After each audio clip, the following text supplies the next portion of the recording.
So வேதமும் நானும் வேதமும் நானுங்கிற தலைப்புல நாங்க படிச்சுட்டு வரோம். ஸோ அதுல ஏற்கனவே 2 வாரங்கள் நான் வேதத்தை என்ன செய்வேன் அப்படிங்கிறதுல பார்த்திருக்கிறோம். வேதத்தை நான் எனக்கென ஒன்று பெற்றுக்கொள்வேன், வாழ்நாள் முழுவதும் வாசிப்பேன், இரவும் பகலும் தியானிப்பேன், மனப்பாடம் செய்வேன், எங்கும் எடுத்துச் செல்வேன், கற்றுக்கொள்வேன், கற்றுக் கொடுப்பேன் அப்படின்னு 7 விடயங்கள் நாங்க பார்த்திருக்கிறோம். ஸோ நான் வேதத்தை என்ன செய்வேன் அப்படிங்கறது குறித்து பார்த்ததுக்கு பிறகு 2 வாரங்கள். அதுக்கு பிறகு வேதம் என்ன செய்கிறது அப்படிங்கறத நாங்க பார்த்தனாங்க. வேதம் என்ன செய்கிறது. அதுல நாங்க 3 விஷயங்கள் போன கிழமை பார்த்தனாங்க. ஒண்ணு, தண்ணீர் போல அது என்னை சுத்திகரிக்கிறது. அது வாலிபன் தன் வழியை இதனால் சுத்தம் பண்ணுவான்கிற வசனத்தை நாங்க பார்த்தோம். சுத்த ஜலத்தால் கழுவப்பட்ட சரீரத்தை பத்தி நாங்க பார்த்தோம். ஆண்டவராக இயேசு கிறிஸ்து உபதேசத்தினாலே சீஷர்கள் சுத்தமா இருக்கிறார்கள் என்று ஆண்டவர் இயேசு கிறிஸ்து சொன்னதை பார்த்தனாங்க. அதே மாதிரி வேதம் என்னை ஒரு நெருப்பு மாதிரி, ஒரு அக்கினி போல சுத்திகரிக்கிறது. அதையும் நாங்க போன கிழமை பார்த்தனாங்க. எரேமியா 23:29 அது ஒரு புடமிடுகிறவன் அக்கினி போல இருக்கிறது மல்கியா புத்தகத்துல சொல்லியிருக்கு. ஒரு மலையை உருக்குற அக்கினியை போல இருக்கிறதுன்னு சங்கீதம் 147 சொல்லப்பட்டிருக்கு. அதே போல எங்களுடைய இருதயத்தை கொழுந்து விட்டு எரிய செய்கிறது ஒன்றாய் இருக்கிறது. எங்களுக்குள்ளே தேவனை பற்றிய ஆர்வத்தையும் அன்பையும் அதிகரிக்க செய்கிறதா இருக்கிறது. ஆகவே எங்களுடைய அக்கினி ஒருபோதும் அணையாமல் காத்துக்கொள்ள வேண்டும் என்பதை நாங்கள் பார்த்துக்கொண்டோம். அதே மாதிரி 3வது நாங்க பார்த்துக்கொண்டோம், ஒரு சம்மட்டியை போல அதே வசனத்துல எரேமியா 23:29 அது எங்களுடைய இருதயத்தை உடைக்கிறது, கல்லான இருதயத்தை உடைக்கிற சம்மட்டியை போல இருக்கிறது. ஆண்டவர் நமக்கு சதையான இருதயத்தை தருவேன் அப்படின்னு சொல்லி இருக்கிறாரு. அதே போல யோசியா ராஜா எப்படி அந்த நியாயப்பிரமாண புஸ்தகம் தன்னை கைக்கு கிடைச்சு அதை வாசிச்ச பிறகு எப்படி அவர் மனமுடைந்து அவர் தன் வஸ்திரங்களை கிழித்து கொண்டு அதை பிரதியுத்தரம் காண்பித்தார் அப்படிங்கிறத நாங்க பார்த்து கொண்டோம். அதே போல நினிவேயின் மக்களுக்கு எச்சரிப்பின் வார்த்தை வந்த பொழுது அவர்கள் எப்படி மனம் திரும்பினார்கள்னு பார்த்தோம். எஸ்ரா நெகேமியாவின் காலகட்டத்திല് நெகேமியா புத்தகத்தில் சொல்லி இருக்கிறபடி எஸ்ரா வேதத்தை வாசிக்க கொள்ள எப்படி அந்த ஜனங்கள் மனம் திரும்பினார்கள் அப்படிங்கறது குறித்து நாங்க பார்த்து கொண்டோம். ஆக எங்களுக்கு ஒரு எச்சரிப்பாக கடைசியா நாங்க போன கிழமை பார்த்து முடிச்சது எபிரேயர் 3:15 சொல்லியிருக்கிறபடி, இன்று அவருடைய சத்தத்தை கேட்பீர்களாகி உங்கள் இருதயங்களை கடினப்படுத்தாதிருங்கள், கோபமூட்டுதலின் நாளில் நடந்தது போல உங்கள் இருதயங்களை கடினப்படுத்தாதிருங்கள் என்ற ஒரு எச்சரிப்போடு நாங்க முடிச்சோம். அப்ப அது தண்ணீரை போல வேதம் என்னை சுத்திகரிக்கிறது, ஒரு அக்னியை போல என்னை சுத்திகரிக்கிறது. வேதம் என்னுடைய கல்லான மனதை உடைக்கிறதாய் இருக்கிறது, உணர்வடைய செய்கிறது. சோ இன்றைக்கு நாங்க 4வது விஷயத்துக்கு பார்க்க போறோம். இன்றைக்கு நிறைய 4 விஷயம் பார்க்க இருக்குது. மொத்தம் 7 விஷயம். 3 விஷயம் போன கிழமை பார்த்துட்டோம். இன்னும் 4 விஷயம் பார்க்க இருக்கு. நிறைய வேத வசனங்கள் பார்க்க இருக்கு. ஆகவே வேகமா நாங்க பார்த்து கொண்டு போவோம். முடிஞ்ச அளவு சீக்கிரமா திறப்ப பாருங்க, டைமுக்குள்ள முடிக்க வேணும். ஆகவே நாங்க பார்த்து கொண்டு போவோம். இன்னைக்கு நாங்க பார்க்க போறது வேதம் என்ன செய்யுது, ஒரு பட்டயம் போல, இருபுறம் கருக்குள்ள ஒரு பட்டயம் போல உருவ குத்துகிறதா இருக்கிறது. இது எபிரேயர் 4:12 இருக்கு. சீக்கிரமா அந்த வசனத்துக்கு திருப்பிக் கொள்ளுங்க. எபிரேயர் 4:12 எடுத்தவங்க யாராவது வாசிங்க. எபிரேயர் 4:12. தேவனுடைய வார்த்தையானது ஜீவனும் வல்லமையும் உள்ளதாயும் இருபுறமும் கருக்குள்ள எந்த பட்டயத்திலும் கருக்கானதாயும் ஆத்துமாவையும் ஆவியையும் கணுக்களையும் ஊனையும் பிரிக்கத்தக்கதாக உருவ குத்துகிறதாயும் இருதயத்தின் நினைவுகளையும் யோசனைகளையும் வகையறுக்கிறதாயும் இருக்கிறது. தேவனுடைய வார்த்தை இருபுறமும் கருக்குள்ள பட்டயத்தை போல, அந்த பட்டயத்தின் இரு பக்கங்களும் கூரா இருக்கிறது போல, அப்படிப்பட்ட ஒரு பட்டயத்தை போல இருக்கிறது. சோ அது என்ன பண்ணுது, என்னை உருவ குத்துகிறதா இருக்கிறது.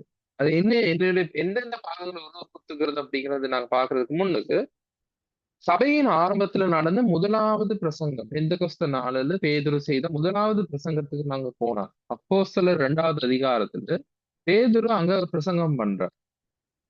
பிரசங்கம் பண்ணி முடிக்க கொள்ள 2வது அதிகாரம் 37வது வசனத்துல பிரசங்கம் பண்ணி முடிக்க என்றான் அப்படின்னு 36வது வசனம் முடியுது. 37வது வசனத்துல அப்போஸ்தலர் 2:37 இதை அவர்கள் கேட்ட பொழுது இருதயத்தில் குத்தப்பட்டவர்களாகி பேதுரையும் மற்ற அப்போஸ்தலரையும் பார்த்து, சகோதரரை நாங்கள் என்ன செய்ய வேண்டும் என்று கேட்டார்கள் என்றார்கள். அப்பொழுது பேதுரு மனம் திரும்பி பாவம் என்னென்று இயேசு கிறிஸ்து நாமத்தினால ஞானஸ்நானம் பெற்றுக்கொள்ளுங்கள் அப்படின்னு சொல்றாரு. சோ ஆனா அந்த முதலாவது பிரசங்கத்தை கேட்டவர்களுடைய இருதயம் குத்தப்பட்டது. இப்படியாக தந்தையுடைய வசனம் எங்களுடைய இருதயங்களையும் உணர்த்துகிறதா இருக்கிறது, எங்களுடைய நிலைமை குறித்து உருவ குத்துகிறதா இருக்கிறது. அது எந்தெந்த அம்சங்கள் உருவ குத்துகிறதா இருக்கிறது அப்படின்னு பார்த்தா, முதலாவது அந்த வசனத்துல எபிரேயர் 4வது அதிகாரத்துல 12வது வசனத்துல என்ன சொல்லியிருந்தது? தேவனுடைய வார்த்தையானது ஜீவனும் வல்லமையும் உள்ளதாயும் இருபுறம் கருக்குள்ள எந்த பட்டயத்திலும் கருக்கானதாயும், முதலாவது பாருங்க, ஆத்மாவையும் ஆவியையும் பிரிக்கத்தக்கதா. ஆத்மாவையும் ஆவியையும் பிரிக்கத்தக்கது. இதுல நான் கொஞ்சம் டைம் எடுத்துக்கொள்றேன் இந்த ஆத்மாவையும் ஆவியை பத்தி பேசுறதுக்கு. இதை பத்தி விலாவரியா வேறொரு இதுல பார்க்கலாம் ஸ்டடியில. ஆனா இப்போதைக்கு நாங்க தெரிஞ்சிருக்க வேணும், ஒரு மனுஷன்னு சொன்னா அவனுக்கு 3 கூறுகள் இருக்கு. 3 விடயங்களால ஆக்கரன் தொட்டுணரக்கூடிய உடல் ஒன்று இருக்கு. இதை தவிர எங்களுக்குள்ள ஒரு ஆத்மா இருக்கு. ஆத்மா தான் நாங்க பொதுவா உயிர் பிரியுது அப்படி அந்த உயிர்ன்னு நாங்க சொல்றது எங்க ஆத்மா. சோ நாங்க யோசிக்கிற விஷயங்கள், எங்களுடைய உணர்வுகள், இதெல்லாம் எங்களுடைய ஆத்மாவை சார்ந்தது. எங்களுடைய ஆத்மாவில இருந்து தான் வருது. கம்ப்யூட்டர் படிக்கிறவங்க சொல்ல போனா ஹார்ட்வேரும் சாஃப்ட்வேரும் மாதிரி. தொட்டுணரக்கூடிய பாகங்கள் உடல், எங்களுக்குள்ளே இருந்து எங்களை செயற்படுத்துகிறது எங்களுடைய ஆத்மா. எங்களுடைய யோசிக்கும் விஷயங்கள் இருக்கலாம், அல்லது எங்களுடைய உணர்வுகளா இருக்கலாம். இது எல்லாமே ஆத்மாவை சார்ந்தது. இப்ப எந்த ஒரு மனுஷன் எடுத்து பார்த்தாலும் இது ரெண்டுமே இருக்கும். ஆவி என்றது எங்களுக்குள்ள போட்டிருக்கிற ஒரு சிம் கார்டு மாதிரி, போனுக்குள்ள போட்டிருக்கிற சிம் கார்டு மாதிரி. அது என்னத்துக்கு? கனெக்ஷனை உண்டாக்குறதுக்கு. அந்த தேவனுடையதே தேவனோடு தொடர்பு கொள்றதுக்கான ஒரு 3வது பாகம் தான் இந்த ஆவி அப்படிங்கிறது. அதுவும் இந்த ஆத்மாவும் ஆவியும் ஒண்ணுதான் இருக்கும். ஆத்மாவுக்குள்ளதான் ஆவி இருக்கு. அது ரெண்டும் ஒண்ணாதான் இருக்கும். அது பிரிக்கையில அது ரெண்டும் எப்பயுமே இருக்கும். ஆண்டவர் மனுஷனை படைக்கக்குள்ள இப்படியாகத்தான் படைச்சாரு. ஒரு உடல், ஆத்மா, ஆவியோட தான் படைச்சாரு. ஆதாம் ஏவாளுக்கு இது 3 இருந்தது. ஆனா ஆண்டவர் ஆதாம் ஏவாளுக்கு என்ன சொன்னாரு? நீங்கள் இந்த மரத்திலே புசிக்கும் நாளிலே சாகவே சாவீர்கள். இந்த மரத்திலே புசிக்கும் நாளிலே சாகவே சாவீர்கள்னு சொன்னாரு. ஆனா ஆதாம் அன்றைக்கு சாகலையே. அவன் 930 வயதுல தானே செத்தான். அதுக்கு பிறகு பல பிள்ளைகள் பிறந்தாங்க. காயின், ஆபேல், சேத் அப்படின்னு பிள்ளைகள் பிறந்தாங்க. இன்னும் பல பிள்ளைகள் பிறந்தாங்க. அதுக்கெல்லாம் பல வருஷத்துக்கு பிறகுதான் அவன் இறந்தான். ஆண்டவர் ஆனா அன்றைக்கு சொன்னாரு, நீ இந்த மரத்திலே இந்த கனியை புசிக்கும் நாளிலேயே சாகவே சாவாய் என்று. ஆண்டவர் சொன்னது பொய்க்காது. அப்ப நாங்க புரிஞ்சு கொள்றோம், அவனுடைய ஆவியின் மரணம் தான் அன்னைக்கு நடந்தது. அன்றையில இருந்து அவன் பாவம் செய்ததுக்கு பிறகு ஒவ்வொரு மனுஷனுக்குள்ளும் அவனுடைய ஆவி, அதாவது ஆண்டவரோட தொடர்பு படக்கூடிய அந்த ஊடகம், ஆவி அப்படிங்கிற அந்த ஊடகம் இறந்து தான் ஒவ்வொரு மனுஷனும் பிறக்கிறான். இன்னைக்கு பிறக்கிற ஒவ்வொரு மனுஷனுக்குள்ளும் இந்த ஆவி இறந்து கிடக்கு. எபேசியர் புத்தகத்துல நாங்க பாக்குற 2வது அதிகாரம் 1வது வசனத்துல, அக்கிரமங்களும் பாவங்களும் மறித்திருந்த உங்களை அவர் உயிர்ப்பித்தார். அப்ப மறித்திருந்த உங்களை உயிர்ப்பிக்கிறார்னு சொன்னா, எங்களுக்குள்ள மறித்திருந்த அந்த ஆவியை தான் பரிசுத்தாவின் எங்களுக்குள்ள வரும் பொழுது உயிர்ப்பிக்கிறார். இது பற்றி விலாவரியா நாங்க பிறகு பார்க்கலாம். சோ மனுஷனுக்குள்ள இந்த 3 விஷயங்கள் இருக்கு. உடல், ஆத்மா. இந்த 3 வசனங்கள், அதாவது சரீரம், ஆத்மா, ஆவிக 3மே இந்த 1 தெசலோனிக்கர் 5வது அதிகாரத்துல 23வது வசனத்துல இருக்கு. இந்த 3 சொற்களும் இந்த ஒரு வசனத்துல அடங்கி இருக்கு. பாருங்க, 1 தெசலோனிக்கர் புத்தகத்துல 5வது அதிகாரத்துல 23வது வசனம். சமாதானத்தின் தேவன் தாமே உங்களை முற்றிலும் பரிசுத்தமாக்குவாராக. உங்கள் ஆவி,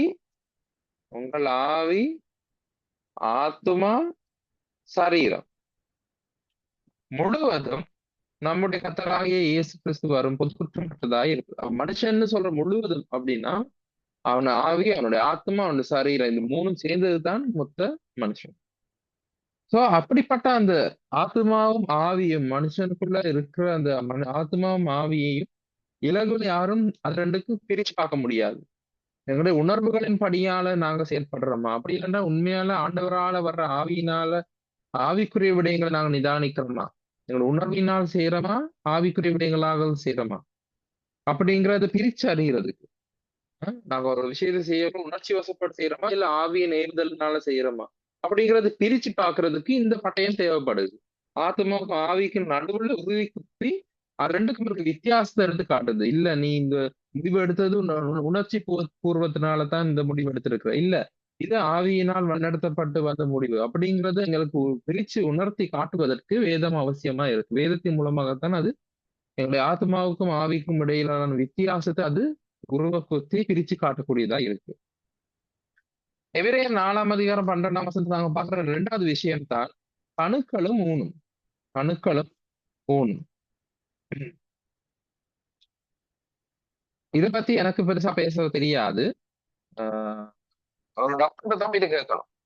கணுக்களும் ஊனும் சொன்னா ஜாயிண்ட்ஸ், எலும்புல இருக்க மூட்டுகள், எலும்பு மூட்டுகளும் அதுக்குள்ள இருக்கிற அந்த மெரோ சொல்ற எலும்பு மச்சை, அதான் அந்த ஊன். சோ அந்த கணுவும் ஊனும்.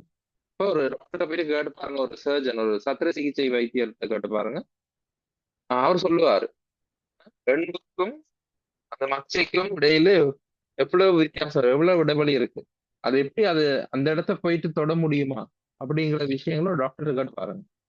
சோ இது என்ன எடுத்து காட்டுதுன்னு சொன்னா, கணு அப்படிங்கிறது இந்த எலும்பின் வெளிப்பகுதியை காட்டுது, எலும்பின் வெளிப்பகுதியை காட்டுது. ஊன் அந்த மச்சைங்கிறது, அந்த மெரோ அப்படிங்கிறது எலும்புக்குள்ள இருக்கிற பகுதியை காட்டுது. சோ அந்த கணுவும் ஊனும் அது ரெண்டையும் பிரிக்குது அப்படின்னு சொன்னா, அந்த பிரிக்க முடியாத அந்த உள்ளான பாகங்கள் வரைக்கும் கூட அந்த கத்தி போகக்கூடியதா இருக்கு.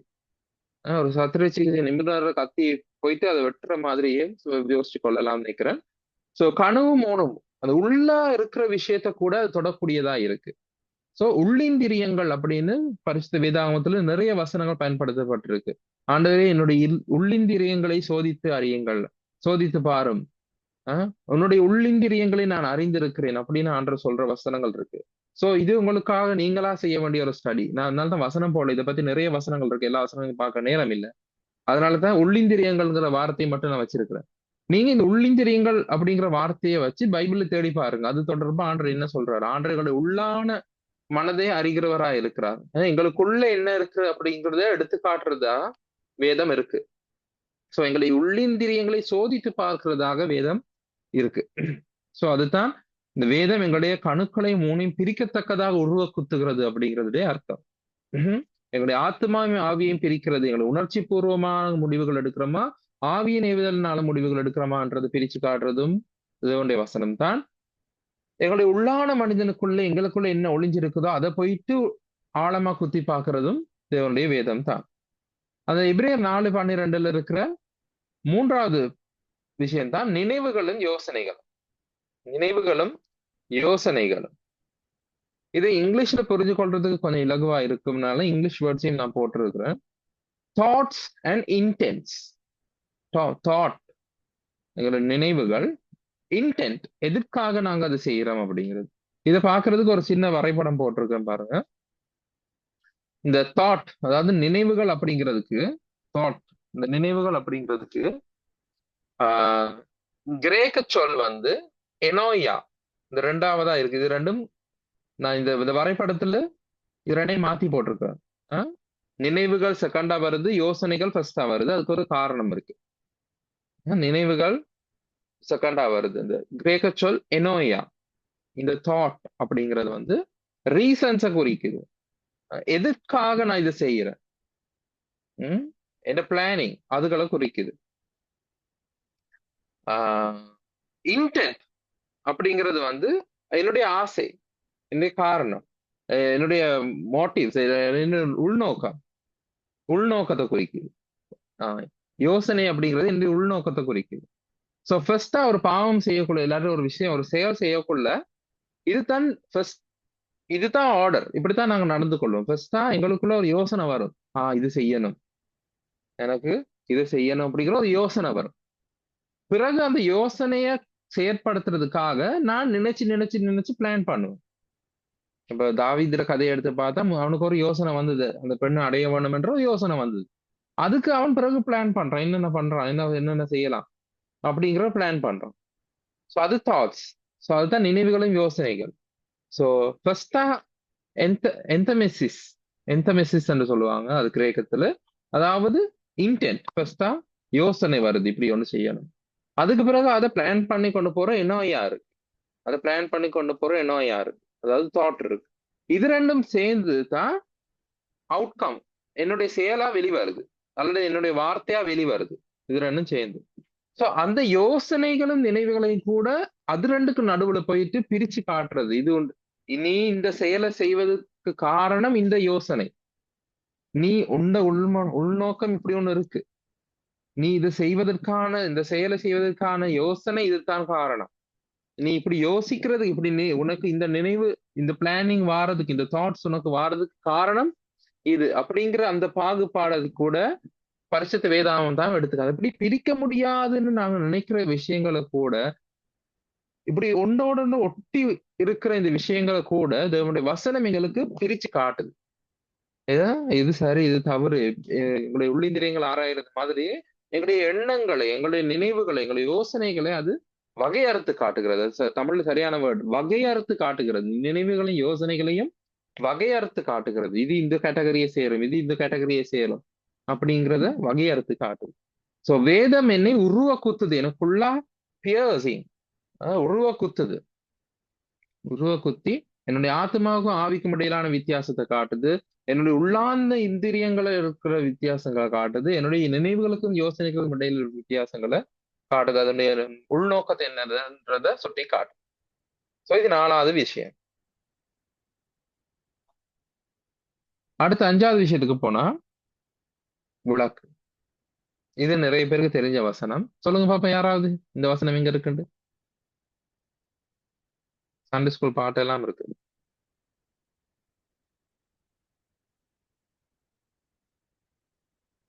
தெரியாதா? சரி, நாங்க பார்ப்போம். இந்த வேதம் என்னை வழி நடத்துகிறது. என்னை வழி நடத்துகிறதுங்கிறத விட எனக்கு வழி காட்டுகிறது. இந்த வழி நடத்துறதுக்கும் வழி காட்டுறதுக்கும் ரெண்டுக்கும் வித்தியாசம் இருக்கு. இது வேதம் என்னைங்கிற வார்த்தையில தலைப்போட வரணும்ன்றதுனால நான் வழி நடத்துகிறதுன்னு போட்டிருக்கேன். இதுக்கு சரியான வேர்டு வந்து வேதம் எனக்கு வழி காட்டுகிறது.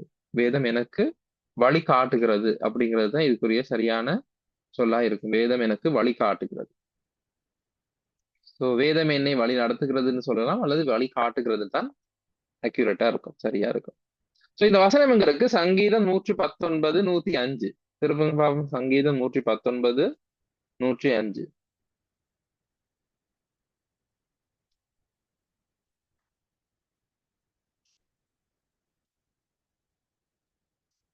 சங்கீதம் 119 105. உம்முடைய வசனம் என் கால்களுக்கு தீபமும் என் பாதைக்கு வெளிச்சமுமாய் இருக்கிறது. உம்முடைய வசனம் என் கால்களுக்கு தீபமும் என் பாதைக்கு வெளிச்சமுமாய் இருக்கு. லைட் இல்லாம இருட்டுல நடந்து போனா எங்க புள்ளி இருக்கு, எங்க முள்ளு இருக்கு, என்ன மிருகம் எங்க இருக்கு யாருக்கும் தெரியல. ஆனா நான் நடந்து போகும் பாதையில் என் கால்களுக்கு தீபமாக என் பாதைக்கு வெளிச்சமாக அவனுடைய வசனம் இருக்கு. அப்ப அது என்னை வழி காட்டுகிறது, எனக்கு வழி காட்டுகிறது அப்படிங்கிறது தான் 5வது விஷயம். சோ வேதம் எனக்கு என்ன செய்கிறது அப்படின்னு பார்த்தா அது எனக்கு வழி காட்டுகிறது. இந்த வழிகாட்டுறதுன்றது 2 விதமா இருக்கும். ஒன்று வந்து என்னுடைய அன்றாட தேவைகளுக்கு, அன்றாட அலுவல்கள்ல நாங்க முடிவெடுக்க வேண்டிய நேரங்களில் நாங்க எப்படிப்பட்ட முடிவுகள் எடுக்கணும், நாங்க ஒரு விஷயத்தை செய்ய போகல அந்த விஷயத்த செய்யலாமா கூடாதா அப்படிங்கிறது வழிகாட்டுதல். தனிப்பட்ட முறையில் இது ஆளுக்கால் வித்தியாசமா இருக்கும். எனக்கு இன்னைக்கு இருக்கிற தேவை வேறு, நாளைக்கு இருக்கிற தேவை வேறு, எனக்கு இருக்கும் தேவை வேறு, உங்களுக்கு இருக்கும் தேவை வேறு. தனி நபருக்கு நபர் இந்த தேவைகள், இந்த முடிவெடுக்கும் தருணங்கள் வித்தியாசப்படலாம். அப்ப எங்களை ஒவ்வொருவருக்கும் தனித்தனியா இந்த வழிகாட்டப்படுதல் வித்தியாசப்படுது. அப்ப ஒவ்வொருத்தருக்கும் அது தனிப்பட்ட முறையில் இருக்கு, தனிப்பட்ட வழிகாட்டுதலா இருக்கு. அது எங்களுடைய சந்தர்ப்பத்தை சார்ந்து, எங்களுடைய தேவைகளை சார்ந்து, எங்களுடைய நிலைமையை சார்ந்து அது இருக்கு. சோ இப்படி தனிப்பட்ட வழிகாட்டுதல்ங்கிறது ஒன்று. அதை பத்தி தான் ஏசாயா 30:21 சொல்லப்பட்டிருக்கு. ஏசாயா 30:21. ஏசாயா 30:21. திருப்புங்கோ.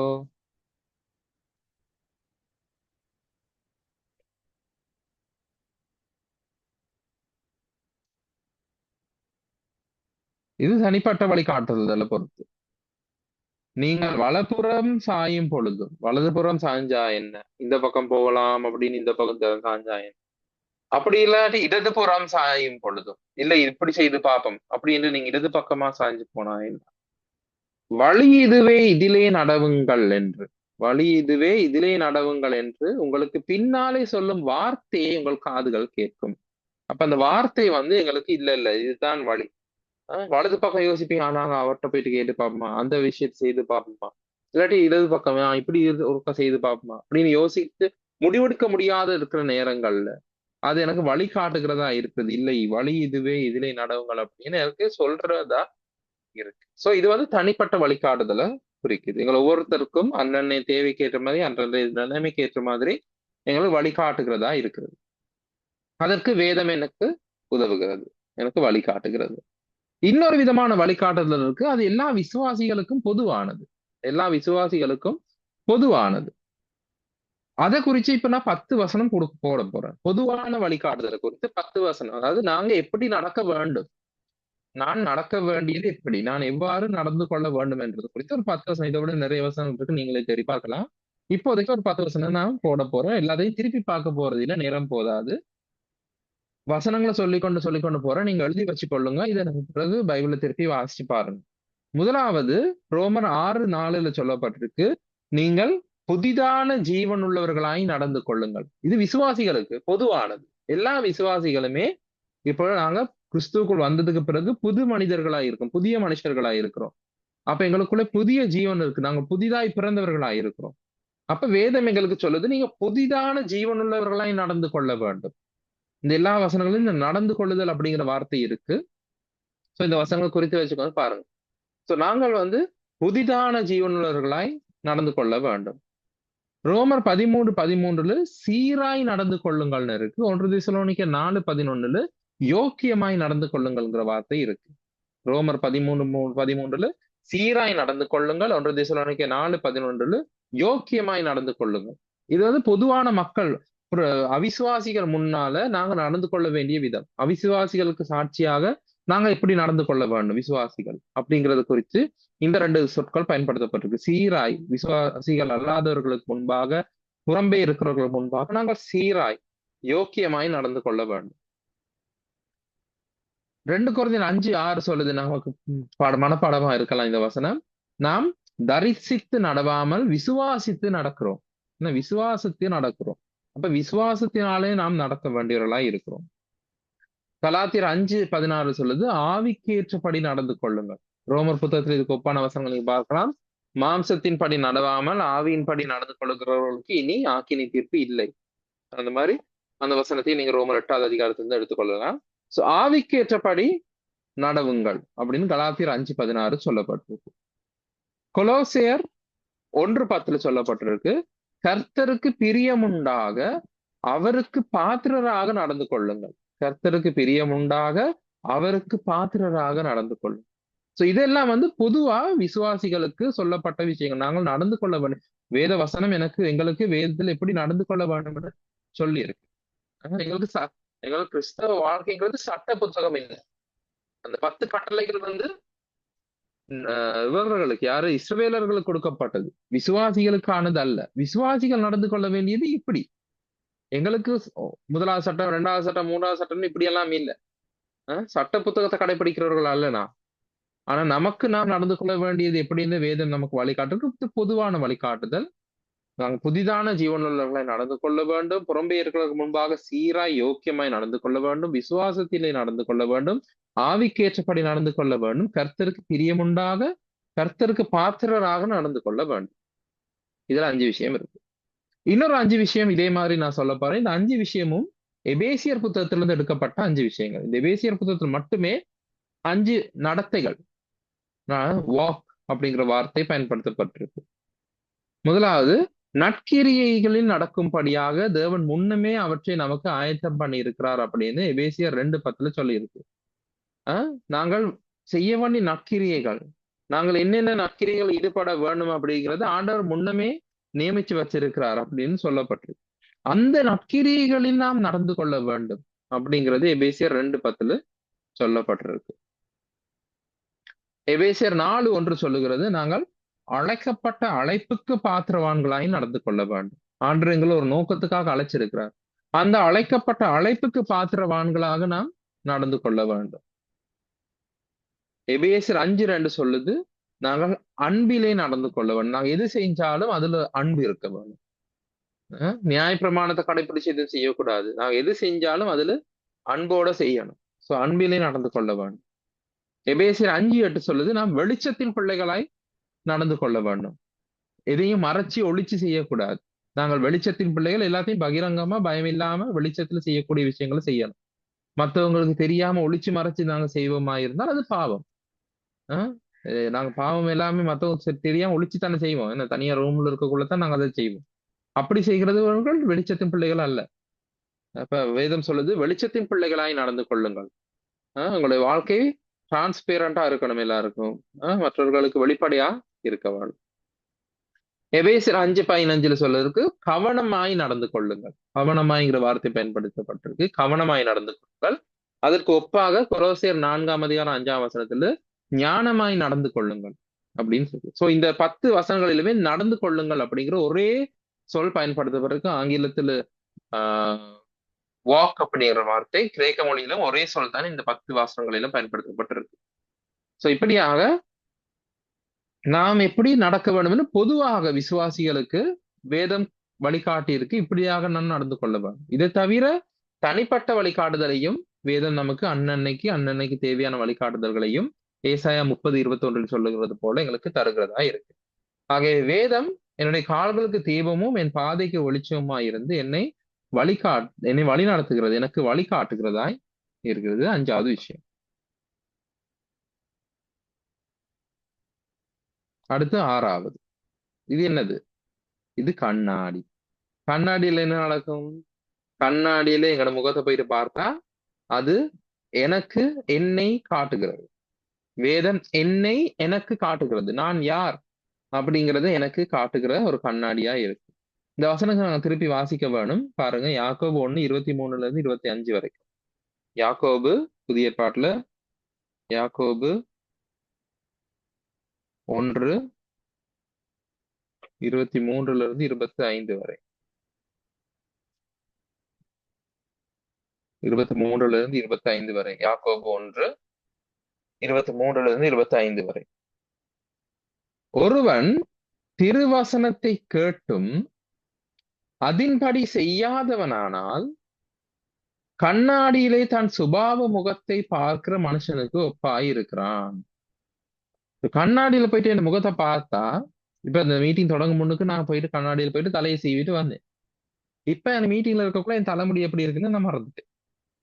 அந்த மாதிரிதான் கண்ணாடி காட்டும் என் முகம் எப்படி இருக்கு அப்படின்றது காட்டும்.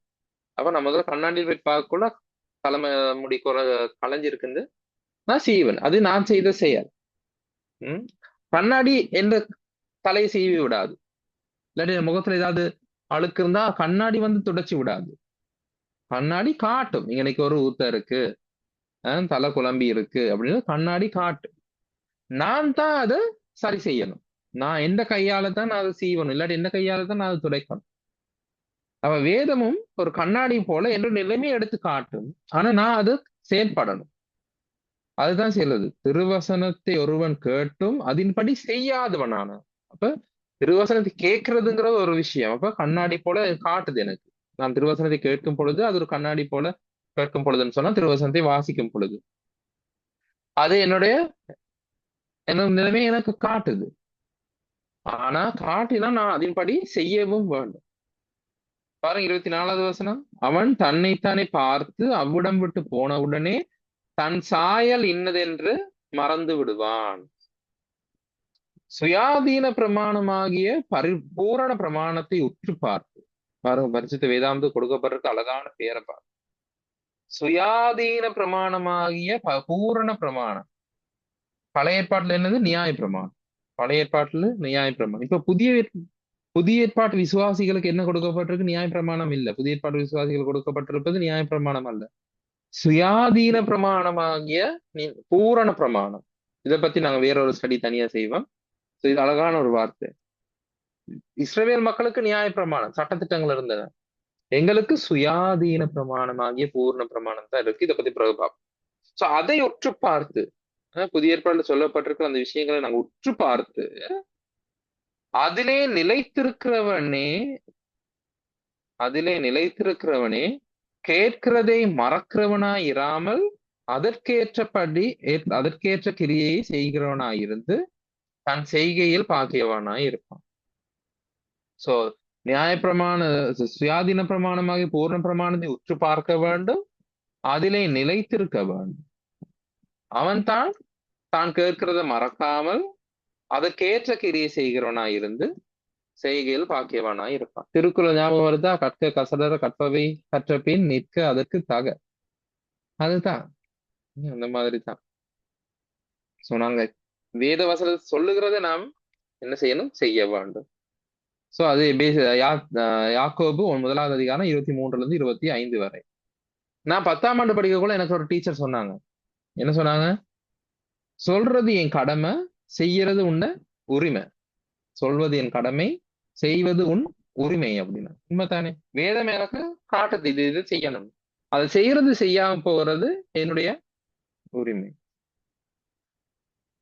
மலைப்பிரசங்கம் தெரியுமா? யாருக்காவது மலைப்பிரசங்கம் கேள்விப்பட்டிருக்கீங்க? மலைப்பிரசங்கம் எங்க இருக்குன்னு யாருக்காவது தெரியுமா?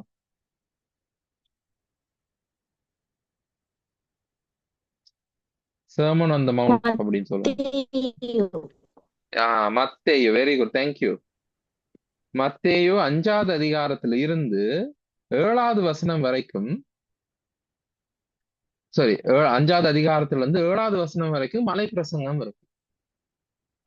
அந்த மலைப்பிரசங்கம் செய்து முடிச்ச பிறகு 3 அதிகாரமா அன்றைய இயேசு கிறிஸ்து அந்த மலைப்பிரசங்கம் செய்து முடிச்சதுக்கு பிறகு இப்படி ஒரு விஷயத்த சொன்னார்.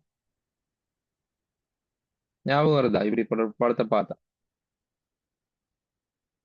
இப்படி ஒரு விஷயத்த சொன்னார். என்ன சொல்றாரு? 24வது வசனத்துல, மத்தேயு 7வது அதிகாரம் 24வது வசனத்துல, 5வது அதிகாரத்துல மலை பிரசங்கம் ஸ்டார்ட் பண்ணி 3 அதிகாரங்களா பிரசங்கம் பண்ணி சொல்லி கொண்டு வந்து கடைசி 7வது அதிகாரம் 24வது வசனத்துல அவர் சொன்னாரு, ஆகையால் நான் சொல்லிய இந்த வார்த்தைகளை கேட்டு இவைகளின்படி செய்கிறவன் எவனோ அவனை கண்மலையின் மேல் தன் வீட்டை கட்டின புத்தியுள்ள மனுஷனுக்கு ஒப்பிடுவேன். பெருமழை சொரிந்து பெருவெள்ளம் வந்து காற்று அடித்து அந்த வீட்டின் மேல் மோதியும் அது விழவில்லை, ஏனென்றால் அது கண்மலையின் மேல் அஸ்திபாரம் போடப்பட்டது. அப்ப ஆண்டவர் சொன்ன வசனத்தை கேட்டு அதன்படி செய்தால் அவன் கண்மலையின் மேல் வீடு கட்டின புத்தியுள்ள மனுஷன். அந்த வீடு அலையாது, அந்த அஸ்திபாரம் உறுதியானது. 26, 27 வசனங்கள் அவர் சொல்றாரு, நான் சொல்லிய இந்த வார்த்தைகளை கேட்டு இவைகளின்படி செய்யாதிருக்கிறவன் எவனோ அவன் தன் வீட்டை மணலின் மேல் கட்டின புத்தி இல்லாத மனுஷனுக்கு ஒப்பிடுவேன். பெருமழை சொரிந்து பெருவெள்ளம் வந்து காற்று அடித்து அந்த வீட்டின் மேல் மோதின போது அது விழுந்து முழுவதும் அழிந்தது என்றார். இந்த பெருமழை சொரிந்து பெருவெள்ளம் வருவது எல்லாருக்கும் வருது. கண்மலை மேல வீடு காட்டினாலும் வருது, மணல் மீது வீடு கட்டினாலும் வருது. பாடுகள் எல்லா மனுஷருக்கும் வரத்தான் செய்யும். ஆனா அதுல யார் உறுதியா இருக்கிறார் அப்படின்னு சொன்னா வசனத்தை கேட்டு அதன்படி நடந்து கொள்ளுகிறவர்கள் தான். அதுக்காகத்தான் இந்த படத்தை போட்டு வச்சிருக்கோம். சோ அது மத்தேயு 7வது அதிகாரம் 24, 25 புத்தியுள்ள மனுஷன், கண்மலையின் மேல் கட்டின மனுஷனும், மத்தேயு 7வது அதிகாரம் 26, 27 வசனங்கள்ல மணல் மீது வீடு கட்டினவனும் இருக்கிறான். சோ வேதம் எனக்கு என்ற நிலைமையை எடுத்து காட்டுது. அதுக்கேற்ற கிரியை செய்ய வேண்டியது நான், அதன்படி செய்ய வேண்டியது நான். அப்படி செய்யாட்டி கண்ணாடியில முகத்தை பார்த்துட்டு அங்கிட்டு வந்த பிறகு மறந்து போனவன் போல நான் இருப்பேன் அப்படிங்கிறது தான் வேதம் எனக்கு காட்டுது, கண்ணாடியில அர்த்தம். சோ இப்போ வரைக்கும் நாங்க 6 விஷயம் பார்த்தோம். இப்ப நாங்க 7வது விஷயத்துக்கு போவோம். 7வது விஷயம் உண்மையிலே 4 விஷயங்கள் ஒன்று சேர்த்திருக்கு. 4 விஷயங்களை ஒன்றாக சேர்த்த விஷயம் தான் இந்த 7வது விஷயம். ஏன் இப்படி 4ஐயும் நான் ஒன்றா போட்டேன்டா, சிறு சிறு வித்தியாசங்கள் இருக்கு. இந்த 4க்கும் சிறு சிறு வித்தியாசங்கள் இருக்கு, தனித்தனியா நாங்க பார்க்கலாம். ஆனா பொதுவா எடுத்துக்கொண்டா 4 விஷயங்களுக்கும் ஒரே அர்த்தம் தான். பொதுவா எடுத்துக்கொண்டா 4 விஷயங்களுக்கும் ஒரே அர்த்தம் தான். அது என்னது? வேதம் என்னை போஷிப்பிக்கிறது. வேதம் என்னை போஷிப்பிக்கிறது, எனக்கு தேவையான ஊட்டச்சத்தை தருகிறது, நான் வளர்வதற்கு தேவையான சத்தை எனக்கு தருகிறது வேதம். அதுதான் இந்த 4 விஷயத்தாலும் சொல்லப்படுகிற ஐடியா. சோ முதலாவது பால் அப்படிங்கிறத பார்த்தால் 1 பேதுரு 2வது அதிகாரம் 3வது வசனம். 1 பேதுரு 2வது அதிகாரம் 3வது வசனம். வேறு மொழிகள்ல ஆங்கிலத்திலேயோ சிங்களத்திலேயோ வேறு வசனங்கள் 1வது வசனத்திலேயோ 2வது வசனத்திலேயோ இருக்கலாம். தமிழ் மொழியில 1வது பேதுரு 2வது அதிகாரம் 3வது வசனத்துல இருக்கு. 1 பேதுரு 2:3. நீங்கள் வளரும்படி புதிதாய் பிறந்த குழந்தைகள் போல திருவசனமாகிய களங்கமில்லாத ஞானப்பாலின் மேல் வாஞ்சியாயிருங்கள். கிறிஸ்தவன் அப்படிங்கிற ஒரு வாழ்க்கை எப்ப ஆரம்பிக்குதுன்னு சொன்னா, நாங்க மறுபிறப்பு அடையக்குள்ள, நாங்க ரட்சிக்கப்படக்குள்ளதான் இந்த கிறிஸ்தவ அப்படிங்கிற வாழ்க்கை ஆரம்பிக்குது. அப்ப புதிதா மறுபிறப்பு அடைஞ்ச நாங்க கிறிஸ்துவுக்குள் குழந்தைகளாயிருக்கிறோம். அதுதான் சொல்லுது புதிதாய் பிறந்த குழந்தைகளை போல அப்படின்னு. புதிதாய் பிறந்த குழந்தைகள் எடுத்து பார்த்தா அவங்க எப்பயும் பால் கேட்டு அழுவாங்க. பால் வேணும் பால் வேணும்னு ஆசையோட இருப்பாங்க. அந்த மாதிரி தான் வேதம் எங்களுக்கு சொல்லுது, நீங்களும் வளரும்படி. அவ பால் குடிச்சாதான் போஷாக்கா அந்த பிள்ளை வளரும். இல்லாட்டி எடை குறைவா இருக்கும், வெவ்வேறு நோய்கள் வரும். பிள்ளை போஷாக்கா வளர வேணுமா இருந்தா பிள்ளை பால் குடிக்க வேணும். அந்த மாதிரி தான் நீங்களும் வளரும்படி புதிதாய் பிறந்த குழந்தைகள் போல திருவசனமாகிய களங்கமில்லாத ஞானப்பாலின் மேல் வாஞ்சியா இருங்கள் அப்படின்னு வேதம் சொல்லுது. சோ இந்த பால் எனக்கு போஷிப்பிக்கிறது. அடுத்து இந்த பிள்ளை எப்பயுமே பால் குடிச்சு கொண்டிருந்தா சரி வரா. ஏன்னா ஒரு வயசுக்கு பிறகு பலமான ஆகாரம் அல்லது இறைச்சி அல்லது திண்ம ஆகாரங்கள் உட்கொள்ள வேண்டும். சோ அதை பத்தி தான் 1 கொரிந்தியர் 3வது அதிகாரத்துல சொல்லப்பட்டிருக்கு. 1 கொரிந்தியர் 3வது அதிகாரத்துல அதை பத்தி தான் சொல்லியிருக்கு. 1 கொரிந்தியர் 3வது அதிகாரம் முதல் 2 வசனங்கள். 1 கொரிந்தியர் 3வது அதிகாரம் முதல் 2 வசனம் கொஞ்சம் கடுமையா தான் சொல்றாரு பவுல். கொரிந்தியருக்கு கொஞ்சம் கடுமையா சொல்றாரு பவுல். பாருங்க. மேலும் சகோதரரே, நான் உங்களை ஆவிக்குரியவர்கள் என்று எண்ணி உங்களுடனே பேசக்கூடாமல் மாம்சத்துக்குரியவர்கள் என்றும், மறுபடியும் பாருங்க, கிறிஸ்துவுக்குள் குழந்தைகள் என்றும் எண்ணி பேச வேண்டியதாயிற்று. பவுல் இந்த கொரிந்தியில் இருந்தவங்களோட அவங்க இப்ப பெரிய ஆக்கள், பெரிய வளர்ந்துட்டாங்க, கிறிஸ்துவுக்குள் வளர்ந்துட்டாங்க அப்படின்னு நினைச்சுதான் பேச ட்ரை பண்றாரு. ஆனா பேச முடியல. அவர்கள் இன்னும் கிறிஸ்துவுக்குள் குழந்தைகளாகவே இருக்கிறார்கள். இன்னும் வளரல, இன்னும் ஆரம்ப பருவத்திலேயே இருக்கிறாங்க. 2வது வசனத்தில் சொல்றாரு, நீங்கள் பெலனில்லாதவர்களானதால் உங்களுக்கு போஜனம் கொடாமல், திண்ம ஆகாரம் கொடுக்காமல் பாலை குடிக்க கொடுத்தேன். நீங்க இன்னும் பெலன் இல்லாதவர்கள், இன்னும் திண்ம ஆகாரத்தை உட்கொள்ளக்கூடிய நிலைக்கு நீங்க வரல. இன்னும் போஜனம் கொள்ளக்கூடிய சாப்பாடு உணவு உண்ணக்கூடிய நிலைக்கு நீங்க இன்னும் வரல. இன்னும் நீங்க குழந்தைகளாகவே இருக்கிறதுனால உங்களுக்கு நான் பாலை கொடுத்தேன். நீங்கள் மாம்சத்துக்குரியவர்களா இருக்கப்படியால் இப்பொழுதும் உங்களுக்கு பெலன் இல்லை. நீங்க இன்னும் வளராமலேயே இருக்கிறீங்க, கிறிஸ்துவுக்குள் இன்னும் வளராமலேயே இருக்கிறதுனால உங்களுக்கு இந்த பால் கொடுக்க வேண்டியதா இருந்து, இன்னும் நீங்கள் இந்த திடமான ஆகாரத்தை அல்லது இந்த திண்ம ஆகாரத்தை உட்கொள்ளும் நிலைக்கு நீங்க வரவில்லை அப்படின்னு பவுல் அவர்கள் சொல்றார். அப்ப வேதத்துல பால் போல ஒரு குழந்தைக்கு புதிய கிறிஸ்தவர்களுக்கு அவர்கள் அறிந்து கொள்ள வேண்டிய விடயங்களும் இருக்கு. நாங்க வளர வர கிறிஸ்துவுக்குள் ஆவியில் வளர வளர வளர நாங்க கற்றுக்கொள்ள வேண்டிய மேலும் பல விடயங்களும் இருக்கு. சோ அதுக்குத்தான் திண்ம ஆகாரம்னு சொல்லப்பட்டிருக்கு. இது மேலும் விளக்கப்படுத்தது பாருங்க, எபிரேயர் 5வது அதிகாரத்துல 12வது வசனம். எபிரேயர் 5வது அதிகாரத்துல 12வது வசனம் இதை குறித்து மேலும் விளக்கப்படுத்துது.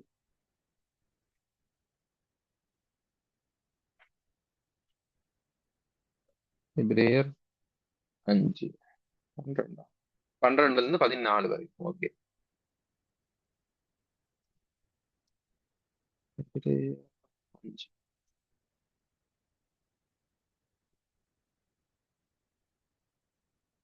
காலத்தை பார்த்தால் போதகராய் இருக்க வேண்டிய உங்களுக்கு தேவனுடைய வாக்கியங்களின் மூல உபதேசங்களை மறுபடியும் உபதேசிக்க வேண்டியதா இருக்கு. காலத்தை பார்த்தால், அதாவது நீங்க ரட்சிக்கப்பட்டதிலிருந்து இதுவரைக்கும் வந்த வருஷங்களை பார்த்தா நீங்க இந்நேரம் முதிர்ச்சி அடைஞ்சவர்களா இருக்க வேணும், இந்நேரம் நீங்க போதகர்களாக இருக்க வேணும் அப்படின்னு எபிரேயருக்கு சொல்றாரு. நீங்க ரட்சிக்கப்பட்ட இவ்வளவு காலம் ஆயிடுச்சு, இப்ப பார்த்தா நீங்க முதிர்ச்சி அடைஞ்ச நிலையில இருக்க வேணும், போதகரா இருக்க வேண்டிய நிலையில இருக்கிறீங்க. ஆனா அப்படிப்பட்ட உங்களுக்கு, போதகராய் இருக்க வேண்டிய உங்களுக்கு, இந்த மூல உபதேச வசனங்களை மறுபடியும் சொல்ல வேண்டியதா இருக்கு.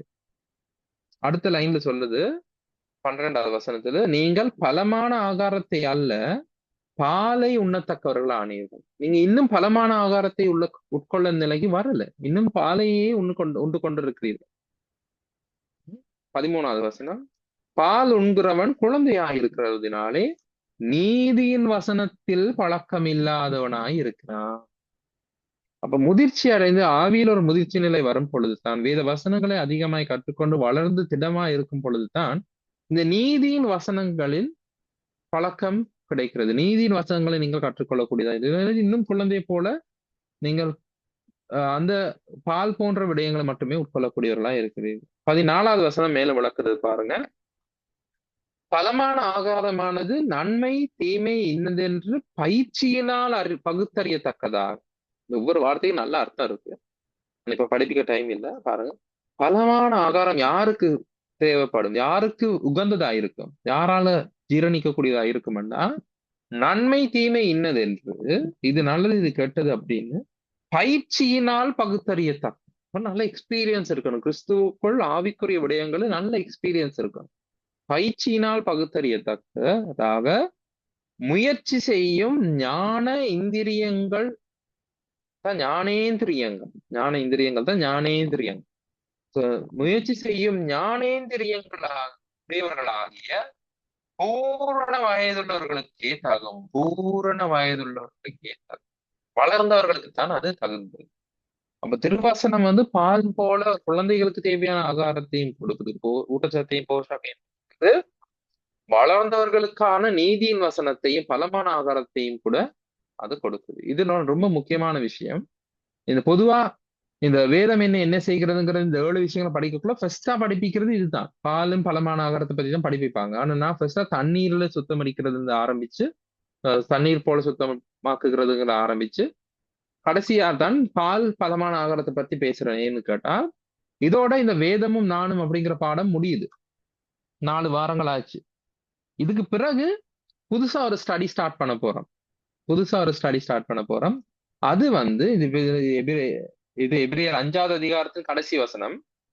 அப்படியே ஒரு வசனம் அடுத்ததுக்கு போனா பூரண வயதுள்ளவர்களுக்கே தகும் அப்படின்னு சொல்லிட்டு, ஒரு வசனம் தாண்டி போனா எபிரேயர் 6வது அதிகாரத்துல கிறிஸ்துவின் பற்றி சொல்லிய மூல உபதேச வசனங்களை நாம் விட்டு, முதல்ல சொன்னா தானே திரும்பவும் இந்த மூல உபதேச வசனங்களை சொல்ல வேண்டியதா இருக்கண்டு, அதைத்தான் கண்டினியூவா சொல்லப்படுது. அந்த வசனங்களை விட்டு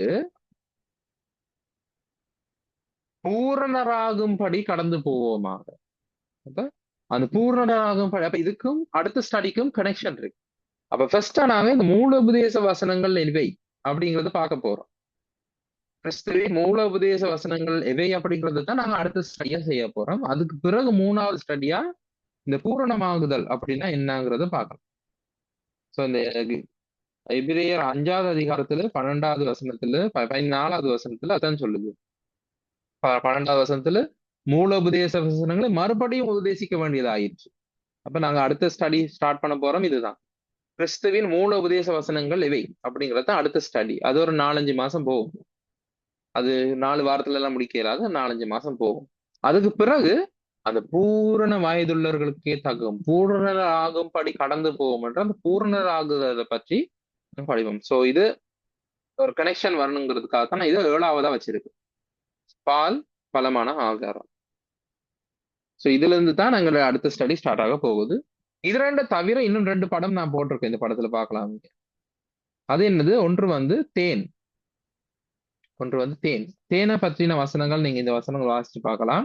சங்கீதம் 19 9 10, சங்கீதம் 119 103, எசேக்கியேல் 3வது அதிகாரம் 3வது வசனம், நீதிமொழிகள் 24வது அதிகாரத்துல 13 14 வசனங்கள், 1 சாமுவேல் 14வது அதிகாரத்துல 27வது. இது ஒரு நல்ல இன்ட்ரெஸ்டிங்கான ஸ்டோரி. 1 சாமுவேல் 14 ஜோனத்தான் யுத்தத்துக்கு போகக்குள்ள சாப்பிடாம ஒண்ணும் போகாம போகிற நேரத்துல தேனை கண்டு அவன் சாப்பிடுற நேரத்துல அந்த தேனை புசித்த உடனே அவனுக்கு கண்களில் தெளிவு உண்டானது அப்படின்னு ஒரு வார்த்தை எழுதப்பட்டிருக்கு 27வது வசனத்துல.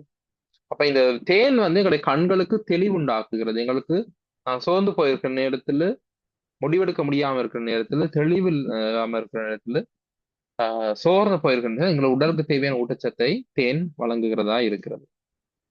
அப்பம் கோர்ஸ் நாங்க இந்த வசனம் எல்லாருக்கும் தெரிஞ்சிருக்க வேண்டிய வசனம் மத்தேயு 4:4. மனுஷன் அப்பத்தினாலே மாத்திரமல்ல தேவனுடைய வாயிலிருந்து புறப்படுகிற ஒவ்வொரு வார்த்தையினாலும் பிழைப்பான். மத்தேயு 4:4.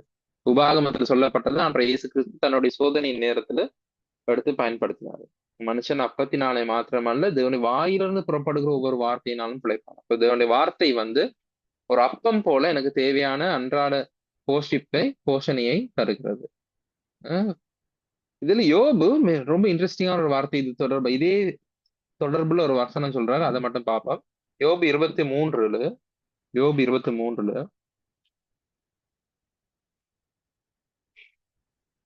யோபு சங்கீத புத்தகத்துக்கு முன்னுக்கு இருக்கு. யோபு 23 12வது வசனம். யோபு எப்படி வாழ்ந்தார் அப்படிங்கிறது சொல்றாரு பாரு. யோபு 23:12 சொல்றாரு, அவருடைய வாயின் வார்த்தைகளை எனக்கு வேண்டிய ஆகாரத்தை பார்க்கிலும் அதிகமாக காத்து கொண்டேன். அவருடைய வாயின் வார்த்தைகளை எனக்கு வேண்டிய ஆகாரத்தை பார்க்கிலும் அதிகமாக காத்து கொண்டேன். அப்ப சாப்பாட்டை விட இன்ட்ரெஸ்டா வேத வசனத்தை அவர் கையாண்டு வந்திருக்கிறார் அப்படிங்கிறத சொல்றாரு தான். அப்பத்தினால் மாத்திரமல்ல தேவனுடைய வாயிலிருந்து புறப்படுகிற ஒவ்வொரு வார்த்தையினாலும் பிழைப்பான் அப்படிங்கிறது. சோ வேதம் என்னை போஷிப்பிக்கிறது.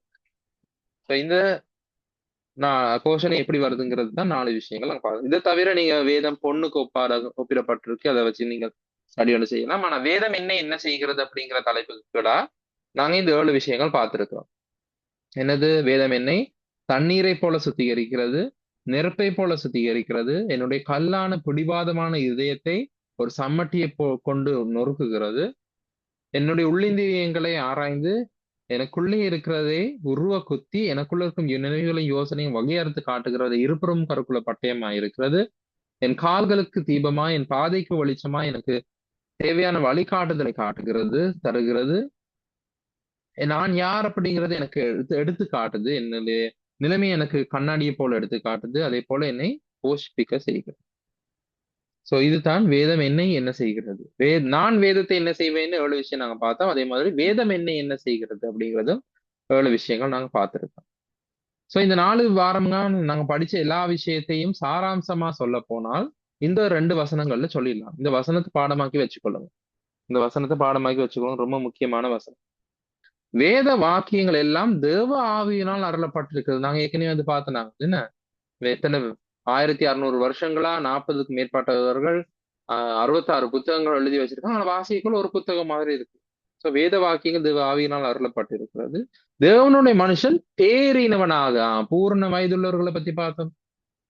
அந்த மனுஷன் பூரணராக இருக்கும்படியாகவும் தேறினவனாக இருக்கும்படியாகவும் எந்த நற்கிரியையும் செய்ய தகுதியுள்ளவனாக இருக்கும்படியாக ஆண்டவர் ஏற்கனவே நாங்கள் செய்யபடி நற்கிரியைகள் என்னவை அப்படிங்கறத நியமிச்சு வச்சிருக்கிறார். எபேசியர் 2:10 நாங்க பார்த்தோம். இப்ப கொஞ்ச நேரத்துக்கு முன்னுக்கு.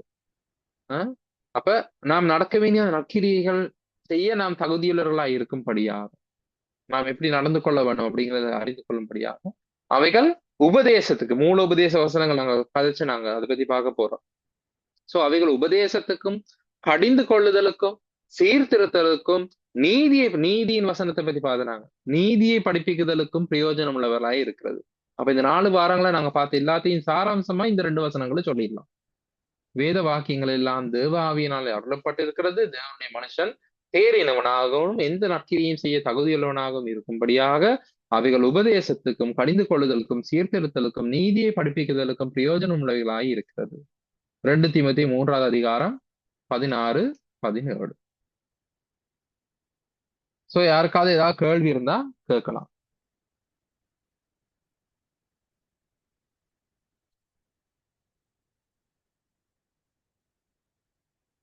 கேள்விகள் இல்லாட்டி அடுத்த கிழமை ஒரு ஜொலியோ எக்ஸாம் ஒன்று செய்வோம் ஆன்லைன்ல. ஆனா ஓப்பன் புக்னு சொன்னா நான் கொடுத்த இந்த நோட்ஸ் நீங்க பார்க்கலாம், எழுதி வச்சிருப்பீங்க. அந்த நோட்ஸ் நீங்க பார்க்கலாம். எக்ஸாம் செய்யற டைம்ல ஸ்கிரீன்ல கேள்விகள் வரும். உங்களுடைய போனுக்கு லிங்க் கிளிக் பண்ணா வரலாம், பார்க்கலாம். அப்படித்தான் வரும். ஸோ நான் கொடுத்த நோட்ஸ் நீங்க பார்க்கலாம். இந்த ப்ரெசன்டேஷனை நான் ஒரு பிடிஎஃப் உங்களுக்கு குரூப்ல போட்டு விடுவேன். அதையும் நீங்க பார்க்கலாம். கையில பைபிள் வச்சிருக்கலாம், பைபிளை திருப்பி பார்க்கலாம். Open book. எத்தனை கேள்வி இன்னும் சரியா முடிவாகல. 10 கேள்வி, மேக்சிமம் 20 கேள்வி, மேக்சிமம் 20, அதை விட தாண்டி போகாது. MCQ ஃபார்மேட்ல பல்தேர்வு வினா வடிவத்தில் இருக்கும். ஸோ அடுத்த வாரம் ஜொலியா ஒரு குயிஸ் ஒன்று செய்து பார்ப்போம். எங்களுடைய அறிவை மீட்டு பார்க்கறதுக்கு ஓப்பன் புக் பயமில்லாம எழுதலாம். ஸோ ஃபர்ஸ்ட் ப்ரைஸுக்கு நான் சொன்ன மாதிரி முடிஞ்ச ஃபர்ஸ்ட் வாரவங்களுக்கு நான் முடிஞ்ச அளவு ட்ரை பண்றேன் உங்களுக்கு எப்படியாவது ஒரு பரிசு கொடுக்கறதுக்கு. ஸோ அடுத்த வாரம் எல்லாம் ரெடியா வாங்க. அதுக்கு இன்னும் ஒரே ஒரு சின்ன விஷயம் இருக்கு, அதையும் நாங்க பார்த்துட்டு பிறகு நாங்க குயிஸுக்கு போலாம் அடுத்த வாரம். ஸோ என்ன தனிப்பட்ட முறையில் தொடர்பு கொள்ள வேண்டியிருக்கோம். என் பேர் வரப்பிரசாத். இங்க இருக்கு 7788004444 என்னுடைய நம்பர். இந்த குரூப்பை மெயின்டைன் பண்றது நிக்சன். அவரோட காய்க்கலாம் 76763838 அழகான நம்பர். இந்த குரூப்ல ஜாயின் பண்ண விரும்புறவங்க இந்த QR கோடை ஸ்கேன் பண்ணி கொள்ளலாம். அப்படி இல்லாட்டி மேல எழுதியிருக்க அந்த லிங்கை டைப் பண்ணியும் நீங்க குரூப்ல ஜாயின் ஆகி கொள்ளலாம். bit.ly/BST. BST என்ன பைபிள் ஸ்டடி தமிழ், BST. வராங்கிறது இந்த பேரோட சுருக்கம். ஸோ இந்த லிங்கை டைப் பண்ணி கூட நீங்க குரூப்ல சேரலாம். அப்படி இல்லாட்டி இந்த QR ஸ்கேன் பண்ணி சேரலாம். அப்படி இல்லாட்டி எங்க 2 பேர் நிக்சனுக்கு சரி எனக்கு சரி ஜாயின் பண்ணுங்க சொல்லி மெசேஜ் போட்டா நாங்களும் உங்களை ஆட் பண்ணி விடுவோம் குரூப்ல. ஸோ குரூப்ல இருந்தா உங்களுக்கு அடிக்கடி ஏதாவது அப்டேட்ஸ் வந்தா உங்களுக்கு போடலாம். இந்த PDF-ஐயும் கூட உங்களுக்கு குரூப்புக்கு நான் போட்டு விடுவேன். ஸோ இன்னும் நிறைய பேருக்கு இது ஷேர் பண்ணுங்க. நிறைய பேருக்கு இது ஷேர் பண்ணுங்க. இது பிரயோசனமா இருக்கும்னு நம்புறேன். ஸோ வேதமும் நானும் அப்படிங்கிற தலைப்புல இப்போதைக்கு நாங்க பார்த்துருக்கிறோம். ஸோ அந்த ஸ்டடி இந்தியாவோட முடியுது. அடுத்த கிழமை ஒரே ஒரு சின்ன விஷயம் பார்த்துட்டு பிறகு அந்த குயிஸ் செய்து நாங்க இந்த டாபிக்கை முடிச்சுட்டு பிறகு கிறிஸ்துவின் மூல உபதேச வசனங்கள்னு புதுசா ஒரு தொடர் ஆரம்பிக்கலாம். யாருக்காக கேள்வி இருக்கா? கடைசியா திரும்ப கேட்கிறேன், கேள்வி இருந்தா. அப்படி இல்லாட்டி கேள்விகள் இல்லாட்டி போன முறை யாரோ கடைசியா ஜெபிக்க ஸ்டார்ட் பண்ணி ஜெபிக்க முடியாம போயிடுச்சு. இன்னொரு சகோதரி தான் ஜெபிச்சாங்க. அவங்க இன்னைக்கு ஜாயின் பண்ணி இருக்கிறீங்கன்னா நீங்க ஜெபிச்சு முடிக்கலாம். அப்படி இல்லாட்டி வேற யாராவது ஜெபிச்சு இந்த கூட்டத்தை முடிவு செய்யும். இருக்கிறீங்களா அந்த சிஸ்டர்? போன முறை ஜெபிக்க ஸ்டார்ட் பண்ணி ஜெபிக்க முடியாம போன ஒரு சிஸ்டர் யாருன்னு எனக்கு பேர் பார்க்க முடியாம போச்சு, சத்தம் மட்டும் தான் கேட்டது.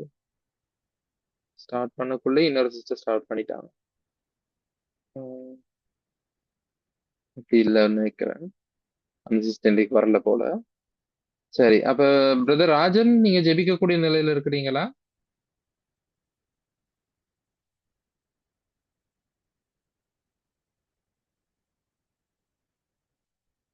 இல்லாட்டி வேற யாராவது ஜெபிக்கிற விருப்பமானவங்க இருக்கீங்களா?